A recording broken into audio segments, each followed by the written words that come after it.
Well, time to check in with the Alzheimer's Association, and they have some tips about how to get through the holidays with some less stress and enjoy it and make some memories. And joining us today, Marybeth Torsell, and she is the program manager with the Alzheimer's Association Northwest Ohio. So thanks for coming. Thank you for having me. Okay, so already when you have a family member that, you know, is dealing with dementia or Alzheimer's, I mean, it's caretaking and a little bit extra stress, but are there things we can do to make memories still and get through the holidays and not freak out a little bit? Yeah, and one way is to kind of, like I just said, downsize a little bit. You know, like maybe look at your traditions, look at, you know, what you normally do. If you normally host the big dinner, you know, maybe ask somebody else to, or maybe make it a potluck and everybody brings something instead of you having to do everything. Because I feel like, you know, especially women, we tend to feel like we have to do everything and we have to keep all the traditions and we have to do everything the same way, and that's not necessarily true.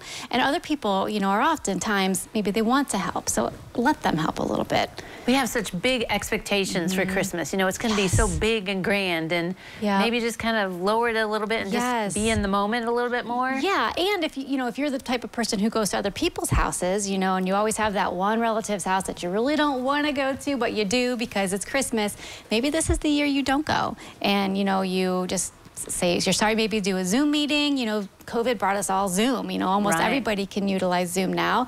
So, you know, use some Zoom capabilities or phone calls, or, you know, maybe spread it out over a couple weeks instead of having one big dinner. Maybe have like a brunch with 5 or 6 people and then like a lunch with a couple more, and spread it out so it's not so overwhelming. Now, do you involve the person that's living with Alzheimer's? Because I feel like people can just make all these plans and just like, come on, this is what we're doing. Do you involve them in some of the decisions or what? Yeah, if they can. I mean, if they're still in the stage where they can, you know, give input like that. Otherwise, it's better. Sometimes it's easier to just, instead of saying, well, we're going to go to, you know, our daughter's house next week, maybe say that day that you're going to go, because otherwise it might be, when are we going? When are we going? So, but if they're able to participate in decision making, definitely include them, and maybe give them things to do around the house, like help them get ready for the dinner, and you know, wrap presents, stuff like that. You brought up presents. Are gifts, you know, how do you do gifts, or do you still do gifts? You know, you can look at maybe not doing gifts, or you can suggest some practical things. You know, maybe instead of the tie and the socks that they normally give, and you know, you don't normally need necessarily, maybe suggest all going in together on a security device to make sure that wandering doesn't happen, or you know, things that they need versus, you know, stuff that they just to give a gift. You know, you think about memories, and when a family get together, you know, remember the time, remember this. Is that difficult to do, or should you not do that? I mean, because you're worried about, are they going to remember that? No, you should still do it. I mean, because if they don't remember, then they just don't remember. But if they start getting agitated, then stop. You know, look at them for the cues. If they act like they're fine, then keep going. But if you can tell that it's bothering them, then stop. And also, like around the holidays, you get together, and sometimes you don't see them as often.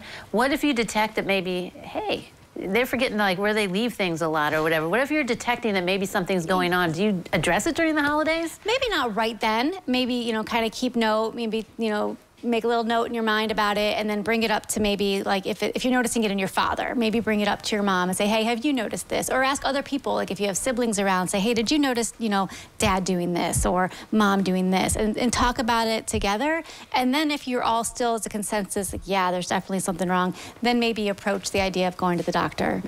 Yeah, holidays are a tricky time, sort of, aren't they? They are. But they're fun. Exactly, fun, and try to enjoy them. That's kind of the bottom line. All right, exactly. Well, thanks for coming. Good to see you, Marybeth. Thank you. All right, don't go away. We'll take a look at the weather forecast next.